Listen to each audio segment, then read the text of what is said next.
வணக்கம். இது cinema focus Tamil. இன்னைக்கு ஏப்ரல் 10 தமிழ் ஃபிலிம் இண்டஸ்ட்ரியும் பிறகு அஜித் ஃபேன்ஸும் எதிர்பார்த்துருந்த அஜித் குமாரனுடைய குட் பேட் அக்லி படம் வந்து ரிலீஸ் ஆகிருந்தது. ஆதிக் ரவிச்சந்திரன் இந்த படத்தை இயக்கியிருந்தார். இந்த படம் வந்து எதிர்பார்க்க மாதிரி, அதாவது இந்த படம் வந்து ஒரு 10 நாளாகவே வந்து பெரிய பரபரப்பாக பேசப்பட்டுச்சு. ஏன்னா அந்த படத்தோட டீசர் ட்ரெய்லர்லாம் வந்து அதில் இருக்கிற மற்ற விஷயங்கள்லாம் வந்து பலரும் அதை பற்றி டீகோட் பண்ணி நிறைய விஷயத்த சொன்னாங்க. ஸோ வந்து இந்த படத்துக்கு ஹைப் வந்து உருவாயிடுச்சு, ரொம்ப அதிகமான ஹைப் உருவாயிருச்சு. ஸோ இப்போ இந்த படத்துக்கு ட்ரெய்லர் டீசர் மூலமாக ஏற்படுத்திய அந்த ஹைப் வந்து உண்மையிலே அந்த படத்தில் இருக்கா அப்படின்னு அந்த படத்தை பார்க்க போனோம். பார்த்ததில் நமக்கு அந்த படத்தில் நமக்கு கிடைச்ச விஷயம் என்ன இருக்குது அப்படின்னு பார்த்தீங்கன்னா, ஃபஸ்ட்டு படத்தோட கதை என்ன அப்படின்னா, ஒரு ஒன்லைன் ஸ்டோரி. அதாவது ஒரு கேங்ஸ்டர், அஜித் கேங்ஸ்டராக இருக்கார். தன்னோட மனைவி திரிஷா, ஒரு குழந்தை ஒன்று பிறகுது. மனைவிக்கும் குழந்தைக்கும் வந்து ஒரு நல்ல லைஃப்பை கொடுக்கணும். அதாவது மனைவிக்கு இவர் இந்த கேங்ஸ்டர் லைஃப்பை வாழ்றது விருப்பம் இல்லை, அதை விட்டுட்டு வந்தணும்னு சொல்கிறாங்க. ஸோ வந்து அதுக்காக பண்ண தப்புக்காக வந்து அவர் சிறைக்கு போகிறாரு. போயிட்டு ஒரு சில பல ஆண்டுகளுக்கு பிறகு வெளியில் வந்து ஒரு நல்ல மனிதராக வந்து தன்னோட குழந்தைக்கும் தன்னோட ஒய்ஃபுக்கும் ஒரு நல்ல கணவனாக இருக்கும்னு நினைக்கிறாரு.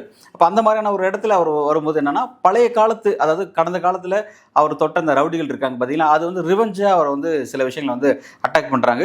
அட்டாக் பண்ணதில் எக்ஸ்ட்ரீம் லெவலில் என்ன நடக்குதுன்னா, வேற ஒரு ரவுடிங்க என்ன பண்ணுறாங்க, அஜித்தினுடைய மகனை கடத்திட்டு வந்து ட்ரக்ஸ் கேஸில் வந்து அவர் வந்து இன்க்ளூட் பண்ணி விட்டு அவர் வந்து சிறைப்படுத்தப்படக்கூடிய ஒரு சுச்சுவேஷனுக்கு தள்ளப்படுறாங்க. அதன் பிறகு என்ன நடக்குது அப்படின்னா, அந்த பையனை வெளியில் எப்படி கொண்டு வராரு, என்ன பண்ணுறாரு அப்படிங்கிறதான் வந்து அதோட மீதி கதையாக இந்த படம் இருக்குது. ஃபஸ்ட்டு வந்து என்னென்னா வந்து இந்த படம் வந்து இந்த படத்தை எப்படி புரிஞ்சுக்கலாம் அப்படின்னா, கதையில் எந்த விதமான ஒரு புதிய கதையுமே கிடையாது. இந்த ஃபஸ்ட்டு இந்த மாதிரியான படத்தை நீங்கள் பார்க்க போகிறீங்கன்னா, ரொம்ப அழகாக வந்து உங்களோட மூளையை கழட்டி நீங்கள் அப்படியே பீரோவில் வச்சுட்டு போயிடலாம். ஏன்னா படத்தில் எந்த விதமான லாஜிக்குமே இருக்காது. வந்து ஒரு இப்போ அஜித் ஃபேனா அஜித் அப்படின்ற மாதிரி நீங்கள் ஒரே நபருக்காக நீங்கள் போய் படம் பார்க்கலாம்.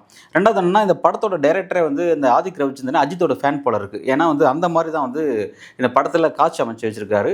ஒவ்வொரு 10 நிமிஷத்துக்கு ஒரு முறையும் ஒரு ஹீரோக்கு ஒரு இன்ட்ரோ சீன் நடக்குது.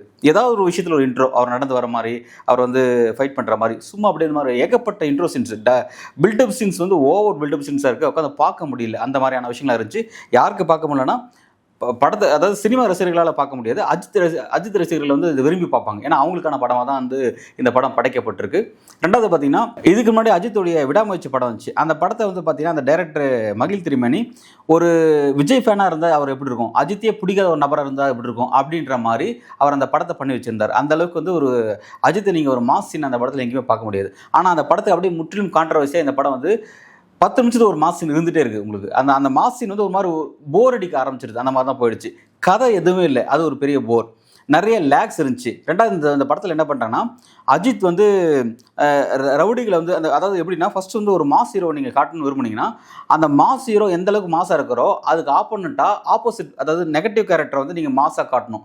ஃபஸ்ட்டு நெகட்டிவ் கேரக்டரை டிசைன் பண்ணால் மட்டும்தான் இந்த கேரக்டர், அதாவது ஹீரோ கேரக்டர் வந்து ரொம்ப இன்ட்ரெஸ்டிங்காக இருக்கும். இதுக்கு உதாரணமாக சொல்லணும் அப்படின்னா, இப்போ மகிழ் திருமேனியுடைய கழக தலைவன் படம் வந்து பார்த்தீங்கன்னா, அந்த உதயநிதி நடித்த படம், அதில் வந்து பார்த்தீங்கன்னா வந்து அந்த மாதிரியான ஒரு பரபரப்பு இருக்கும் அந்த படத்தில். அதாவது நெகட்டிவ் கேரக்டர் ரொம்ப வலிமையாக கட்டமைச்சிருப்பாங்க. அதே மாதிரி பார்த்தீங்கன்னா, விஷாலுடைய இரும்பு திரைப்படம், அதுலேயும் பார்த்தீங்கன்னா அர்ஜுன் வந்து அந்த நெகட்டிவ் கேரக்டர் பண்ணுவார். அவரை வந்து ஒரு நல்ல ஒரு மாஸ், அதாவது ஹீரோக்கு ஈக்குவலான மாஸை கட்டமைச்சிருப்பாங்க. அந்த மாதிரி இங்கே வந்து எந்த விதமான மாஸுமே இல்லை. அதாவது நெகட்டிவ் கேரக்டருக்கு மாஸ் இல்லை. குறிப்பாக வந்து இதில் நெகட்டிவ் கேரக்டர் யார் பண்ணுறாருன்னா, அர்ஜுன் தாஸ் பண்ணுறாரு. நல்ல ஒரு வாய்ஸ் டோன், நல்ல ஒரு டோன் இருக்கும் அவருக்கு. அவர் தான் வந்து இந்த படத்தில் அவருக்கு ஒரு கம்பேக் படம் நினைக்கிறேன். ஏன்னா வந்து நீண்ட காலமாக அவருக்கு வந்து ஒரு பெரிய ஸ்க்ரீன் கிடைக்காம இருந்துச்சு. அஜித் கூட நடிச்சதுனால வந்து அது அஜித்துக்கு ஒரு நெகட்டிவான ஒரு ரோல் பண்ணதுனால ஒரு நல்ல ஒரு அவருக்கு ஒரு பேர் கிடைக்க போகுது. அவர் ஆக்டிங் நல்லா தான் இருந்துச்சு. பட் வந்து என்னென்னா, அவரை வந்து அஜித்துக்கு ஈக்குவலாக வந்து கட்டமைக்கல. அந்த மாதிரியான ஒரு கேரக்டர் கட்டமைக்காதனால என்ன நினச்சுன்னா, ஒன் செட் கோல் மாதிரி இருக்குது. படம் ஃபுல்லாக திரும்ப எங்கே பார்த்தாலும் பார்த்தீங்கன்னா பல ரவுடிகள் வராங்க, ஆயிரக்கணக்கான ரவுடிகள் வராங்க. எவ்வளோ ரவுடிகள் வந்தாலும் அங்கே அஜித் தான் கிங்கு அப்படிங்கிற மாதிரி தெரிகிறாரு. அஜித்துக்கு எந்த விதமான டஃப்போ, அஜித்துக்கு எந்த விதமான நெருக்கடியோ இல்லை. இன்னொரு விஷயம் என்ன பண்ணுறாங்கன்னா, இந்த படத்தோட கதையில் டைரக்டர் வந்து என்ன பண்ணுறாருன்னா, அதாவது அஜித்துக்கு ஒரு கஷ்டம் ஏற்படுது, அதாவது என்ன, அவர் சிறைப்படுத்தப்படுறதோ அல்லது அதே மாதிரி தன்னோட மகனை கடத்திட்டு போகிறதோ, அது இந்த மாதிரியான பிரச்சனையில் ஆடியன்ஸ்க்கு ஒரு கவலையை, ஆடியன்ஸ்க்கு வந்து ஐயோ நம்ம தலைவருக்கு இப்படி ஆகிப்போச்சு அப்படின்ற மாதிரி ஒரு சிம்பத்தியை, அந்த மாதிரி சிம்பத்தியே இந்த டைரக்டரால் எங்கேயுமே கிரியேட் பண்ணவே முடியல. ஏன்னா வந்து பார்த்தீங்கன்னா அந்த மாதிரியான ஒரு லேக் இருக்குது கதையில் வந்து ஆடியன்ஸ் கதையோட மிங்கிளாகவே முடியல. கதை பார்த்தீங்கன்னா ஏதோ சம்மந்தம் இல்லாமல் ஒரு ட்ராக் விட்டு ஓடிட்டு இருக்க மாதிரி இருக்குது படம். பார்த்தீங்கன்னா வெறும் அஜித் இந்த பக்கம் ஓடிட்டு இருக்காரு.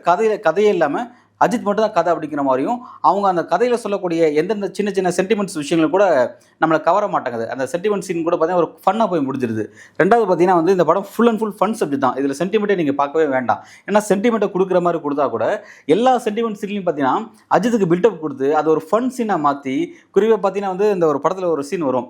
அதாவது அந்த வில்லன் என்ன பண்ணுவார், அஜித்தினுடைய ஒய்ஃபையும் மகனையும் கடத்தி 2 பேரும் கொலை பண்ண போகிறோம் அப்படின்ற மாதிரியான ஒரு சீனை ஒன்று பிளான் பண்ணுவார்.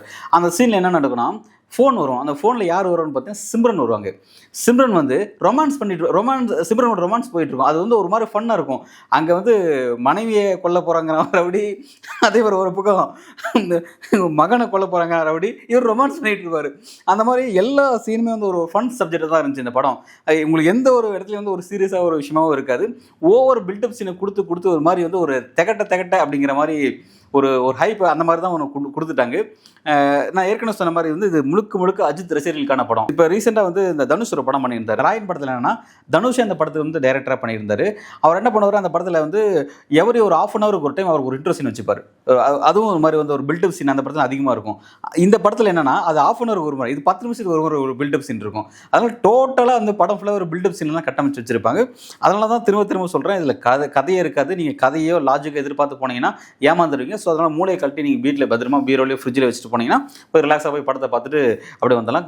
ஒரு கட்டத்தில் சில நேரத்தில் சில மியூசிக்ஸ் வந்து அப்படியே எரிச்சலை உண்டாக்குற மாதிரி தான் இருந்தது. குறிப்பாக ஜிவி பிரகாஷ் அந்த படம் பண்ணியிருக்காரு. ஜிவி பிரகாஷ்க்கு ஒரு கம்பேக் அப்படின்னு சொல்லலாம். ஏன்னா வந்து ஒரு மாஸ் ஹீரோவுக்கு அவர் படம் பண்ணுறது ரேரு. கடைசியாக கிரீடம் படத்துக்கு என்னமோ அஜித்துக்கு அவர் பண்ணார் நினைக்கிறேன். அதுக்கப்புறம் வந்து அவர் பண்ணவே இல்லை. ஸோ வந்து ரொம்ப நாள் கழிச்சு அவருக்கு இப்படி ஒரு படம் கிடச்சிருக்கு. ஒரு கேங்ஸ்டர் படத்துக்கு மியூசிக் அமைக்கிறது அப்படிங்கிறது வந்து அதில் கூடுதல் பொறுப்பு யாருக்கு இருக்குன்னா, இசையமைப்பாளருக்கு உண்மையிலே அது அங்கே உருவாயிடுது. ஏன்னா பாட்டுக்கு அவர் இசையமைச்சாகணும், ரெண்டாவது பேக்ரவுண்ட் இசை கரெக்டாக கொடுத்தாகணும். அந்த மாதிரிலாம் ஒரு பர்ஃபார்மன்ஸ் கொடுத்தா மட்டும் தான் வந்து உண்மையிலே வந்து ஆடியன்ஸ் கரெக்டாக போய் சேரும். அந்த இடத்துல பார்த்தீங்கன்னா ஜிவி பிரகாஷ் கொஞ்சம் நல்லா ஒர்க் பண்ணியிருக்காரு. ஆனால் ஜிவி பிரகாஷ்க்கு ஒரு ப்ளஸ் என்ன அப்படின்னா, இந்த படத்தில் சிறப்பான பாட்டுன்னு எதுவும் கிடையாது. ஒரு ஓப்பனிங் பாட்டு இருக்கும். அந்த பாட்டு பார்த்தீங்கன்னா வந்து ரொம்ப சுமாராக தான் இருக்கும். அதையும் தாண்டி என்னன்னா, இந்த படத்தில் ஒரு 4-5 பாட்டு இருக்குது. அதெல்லாம் பார்த்தீங்கன்னா டைரக்டர் நம்ம ஆதிக் ரவிச்சந்திரன் ரொம்ப கஷ்டமே படாமல் மார்க் ஆண்டனி படத்தில் அவரோட கடந்த படத்தில் பண்ணியிருப்பார். அந்த ஒரு பஞ்சு மிட்டாய் பாட்டு எடுத்து ரீமேக் பண்ணியிருப்பார். அந்த மாதிரி இந்த படத்தில் என்ன பண்ணியிருப்பாரா, ஒரு 5 பாட்டு எடுத்துக்கிட்டாரு. 5 பாட்டு பழைய பாட்டு, அந்த இளமை இதோ அந்த பாட்டு, அப்புறம் அந்த ஒத்த ரூபா பாட்டு, அதே மாதிரி பார்த்தீங்கன்னா வந்து தொட்டு பேசும் சுல்தானா, இந்த மாதிரி இன்னும் சில பாட்டெலாம் செலக்ட் பண்ணி வச்சிருக்கிறாரு. அதெல்லாம் எடுத்து அதெல்லாம் ரீமிக்ஸ் பண்ணி அப்படியே திரும்ப அந்த பழைய இதே வந்து அப்படியே என்ன சொல்கிறது, அந்த பழைய பாத்திரத்துக்கு ஈயம் பூசின மாதிரி அதை வச்சு அப்படியே மேக்கப் பண்ணி ஓட்டிட்டாரு. பட் அது வந்து இந்த இடத்துல ஷூட் ஆயிருந்துச்சு. சில ஃபைட்டுக்கு வச்சுருந்தாங்க அந்த மாதிரியான பாட்டு, மற்ற சில இடத்துல வச்சுருந்தாங்க. அது கொஞ்சம் பார்க்க கொஞ்சம் நல்லா இருந்துச்சு. ஆனால் புதுசாக பாட்டு போடுற செலவு அவங்களுக்கு அந்த அதுக்காக யோசிக்கிறதோ அதுக்கு அந்த விஷயங்களும் அது அவங்களுக்கு இல்லாமல் போயிடுச்சு அப்படிங்கிறதுக்காக அதை சொல்கிறேன். மற்றபடி வந்து படம் வந்து பார்த்தீங்கன்னா இப்படி தான் இருக்குது. அஜித் வந்து ஒரு கேங்ஸ்டர் அப்படிங்கிறதுனால அவர் எப்படி ஒரு கேங்ஸ்டர் ஆனான்றதுக்கு வந்து இந்த கார்ட்டூன் இமேஜ் மாதிரி காமிச்சு ஒரு கதை சொல்கிறாங்க. அது எதுவும் பொருந்தலை. நீங்கள் அதான் லாஜிக்கலாக வச்சு பார்க்க முடியாது. டக்குன்னு வளர்ந்துட்டு வந்துட்டாராம்ப்பா அப்படிங்கிற மாதிரி அந்த இது அமைஞ்சிருக்கும். என்ன பண்ணாங்களோ தெரியல, அவர் வந்து ஒரு பெரிய கேங்ஸ்டராக எல்லாரும் நம்ப வைக்கிற மாதிரியான சில சின்ன விஷயங்களை சொல்லி திரும்ப யாரை பார்த்தாலும் அவரப்பா ஏகேவாப்பா, அவர் பெரிய ஆளேப்பா, அவருப்பா, எந்த நாட்டுக்கு போனாலும் ஏகேவை பார்த்தா வந்து எல்லாருக்கும் தெரியுது அவர் பெரிய ஆளாக இருக்கார். அந்த மாதிரி வந்து படத்தில் அந்த கட்டமைச்சு வச்சுருக்காங்க. அது ஒரு கட்டத்தில் ஒரு ஃபன்னாகவே இருக்குது அது பார்க்க. ஓகே, எனவே வந்து அது அஜித் ஃபேன்ஸுக்கு நல்லா ஒரு இன்ட்ரெஸ்டிங்கான சீனாக இருக்கும். Ajith acting okay, vintage Ajith கொடுத்துருக்காங்க. பல இடங்களில் இப்போ தீனாவில் நடிச்ச அஜித், அதே மாதிரி வந்து பார்த்தீங்கன்னா அவரோட கடந்த காலத்தில் வந்து அவரோட ஃபேஸ் எப்படி இருக்கும், அவரோட பாடி எப்படி இருக்கும், அவரோட உடம்பு எப்படி இருக்கும், அந்த மாதிரி விஷயத்தை இந்த இதில் சில சீன்ஸ் மூலமாக அதை கொண்டு வந்து வச்சுருக்காங்க. அந்த மாதிரி அது கொஞ்சம் ரசிக்கும்படியாக இருந்தது. அப்புறம் அதை தாண்டி வந்து பெருசாக வந்து எதுவும் இல்லை. சினிமா ரசிகர்களுக்கு பிறகு வந்து ஒரு நல்ல கதையை தேடி கதைக்காக போய் படம் பார்க்கக்கூடிய ரசிகர்களுக்கு, பிறகு டைரக்டருக்காக போய் பார்க்கக்கூடிய ரசிகர்களுக்கு, அவங்களுக்குலாம் அந்த படம் நிச்சயமாக மிகப்பெரிய ஏமாற்றம் தான் கொடுக்கும். அவங்க ரிஸ்க் எடுத்து இந்த படத்தை பார்க்க தேவையில்லைன்னு சொல்கிறேன். ஓடிடியில் வெயிட் பண்ணால் படம் வந்து அது ரிலாக்ஸாக நீங்கள் அங்கேயே பார்த்துக்கலாம். ஒரு தேட்டர் ஃபீல் என்ஜாய் பண்ணணும், ஒரு மாஸ் மியூசிக்கை என்ஜாய் பண்ணணும், ஒரு மாஸ் சாங்ஸ் என்ஜாய் பண்ணணும் அப்படின்ற மாதிரி.